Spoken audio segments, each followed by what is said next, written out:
वर्षापूर्वी 100 कोटी रुपये खर्च करून भूमिगत गटार योजनेचं काम 90% पूर्ण झालं होतं। परंतु आता नवीन 506 कोटीच्या भूमिगत गटार योजनेला मंजुरी मिळालेली आहे, त्याचं काम सुरू झालं आहे।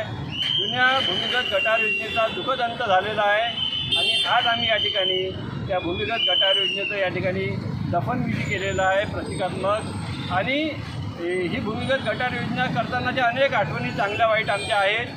चंद्रपूरच्या सामान्य नागरिक जे जेव्हा लहान होते, प्रौढ, म्हातारे अनेक लोकांना मानेचे, मणक्याचे, श्वसनाचे आजार या योजनेमुळे झाले होते। या काही वाईट गोष्टी आहेत आणि आमच्या तेव्हाच्या नगरपालिकेतील पदाधिकारी अधिकारी यांना मात्र त्यातून खूप चांगला फायदा झाला होता।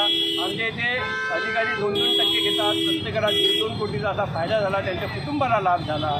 आणि मात्र आज 15 वर्षानंतर या भूमिगत गटार योजनेचं दुःखद निधन झालेलं आहे। आज आमच्या मनपाचे आयुक्त तसेच या ठिकाणच्या आकाचे आका, कलेक्टर ऑफिसरच्या आकाचे आका, मंत्रालयाच्या आकाचे आका या सर्वांच्या उपस्थितीमध्ये या ठिकाणी चंद्रपूरचे 2 आकाचे आका ह्या सगळ्यांच्या उपस्थितीमध्ये आज या ठिकाणी दफनविधीचा कार्यक्रम उरकलेला आहे। या भूमिगत गटार योजनेला शांती लाभो अशी या ठिकाणी आम्ही प्रार्थना करतो आणि चंद्रपूरकरांच्या वतीने, माझ्या परिवाराच्या वतीने या ठिकाणी या भूमिगत गटार योजनेला भावपूर्ण श्रद्धांजली देतो।